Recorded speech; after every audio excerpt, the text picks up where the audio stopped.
And here we got the final output of our application. Notice right now the drop down is enabled because the text box is empty. If I add green, see, now it's disabled. Whenever the text box is filled with data, contains some data in the text box, the drop down is disabled. If the text box is empty, we'll get the enable the drop down. See, now the text box is empty, the drop down, the select option element is enabled. If the text box is filled with data, some contains data, the drop down is disabled. Let's write the code how to enable and disable the drop down using a JavaScript with a text box control. Just for the time saving, I have created one small HTML elements, and after the horizontal line I am writing the code. First I am defining one select element. In this select element I am adding the options. Option red, and the value is red. Let's copy this one. Just for the time saving, for this demo purpose I am adding only 3 options in this drop down. Blue, this is the green, and this is the green value. And also I am adding the ID is equals to, we need to inside this ID, inside ID is drop down,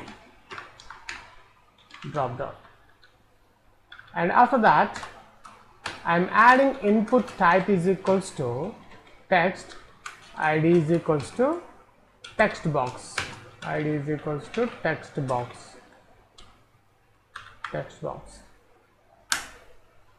Now let's write the script. Now my aim is, if the text box is empty, I want to enable the drop down control. If the input text box is something data, I want to disable. Script document dot add event listener, DOM content loaded,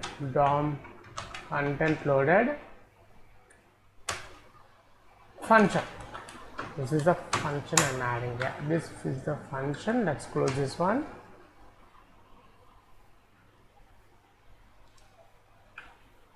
Constant drop down is equals to,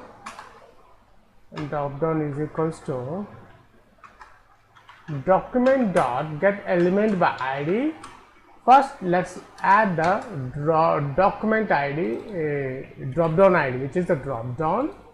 Copy this one, and second one, constant text box is equals to, let's add in a new line, document dot get element by ID, and this is the text box ID I'm adding here.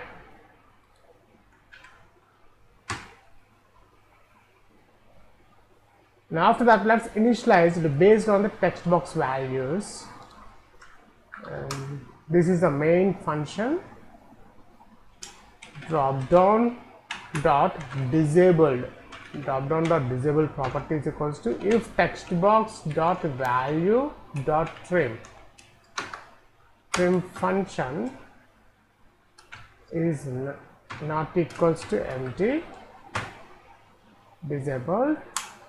Now we'll add the events for the text box and the drop down.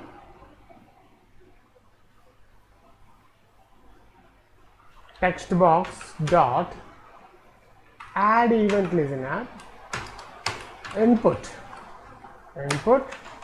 function drop down dot disabled is equals to textbox dot value dot trim is not equals to empty, double equals to, let's make the double equals to, this is this function. Now we have to add the event listener for the drop down also. So this is the variable for the drop down. dropdown dot add event listener, change function, let's close this one. In this function I'm adding text box value. If a user selects the text box value, drop down value, you get the drop down value. If dropdown dot disable property is equals to textbox dot value dot trim function is not equals to double equals to empty. That's it. We have done the complete JavaScript functionality. If the text box is empty, I want to enable the drop down control. If the text box is filled with data, I want to disable the drop down. So let's save this file. We'll check the final output of our application. For that, we need to open the file. The folder I have created in the E drive, and the folder name is a JavaScript tutorials, and the file name is a dropdown enable disable. Let's check that one. Dropdown enable and disable. Now let's open that one. And here we got the final output of our application. Notice right now the dropdown is enabled because the text box is empty. If I add green, see, now it's disabled. Whenever the text box is filled with data, contains some data in the text box, the dropdown is disabled. If the text box is empty, we'll get the enable the dropdown. See, now the text box is empty, the dropdown, the select option element is enabled. If the text box is filled with data, some contains data, the dropdown is disabled. That's it. In this video tutorial, I have explained how to enable and disable the dropdown using JavaScript. Thanks for watching this video tutorial. Please subscribe, share and leave your valuable comment. We'll catch you in my next video tutorial.